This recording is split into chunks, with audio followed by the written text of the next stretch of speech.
Adiala jail में chairman Tehreek Insaf और शाह महमूद कुरैशी के खिलाफ साइफर केस की समाअत 9 अक्टूबर तक मुलतवी कर दी गई है।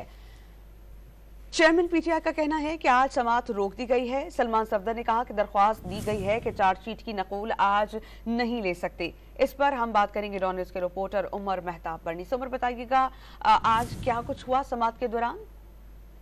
जी बिल्कुल, आज चेयरमैन पीटीआई और शाह महमूद कुरैशी के खिलाफ साइफर केस की समाअत अडियाला जेल के अंदर हुई और खसूसी अदालत के जज अबुल हसनात मोहम्मद जुल्करनैन की जानिब से ये समाअत की गई। चेयरमैन पीटीआई की और शाह महमूद कुरैशी को अदालत में पेश किया गया।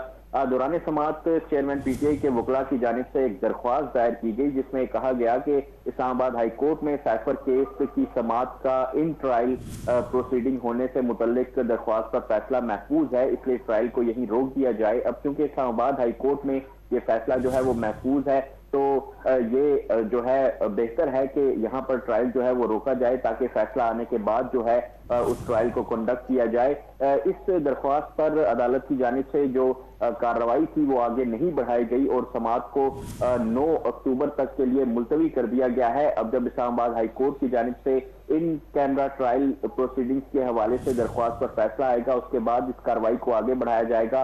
आज समाअत के दौरान जो चालान की नकूल हैं वो मुल्ज़मान को फराहम करनी थी, तहम अदालत की जानिब से वो भी नहीं किया गया। वो भी आइंदा समाअत पर ही चालान की नकूल जो है वो मुल्ज़मान को फराहम की जाएंगी। जी उमर मेहताब बरनी, बहुत शुक्रिया, आपने अपडेट किया।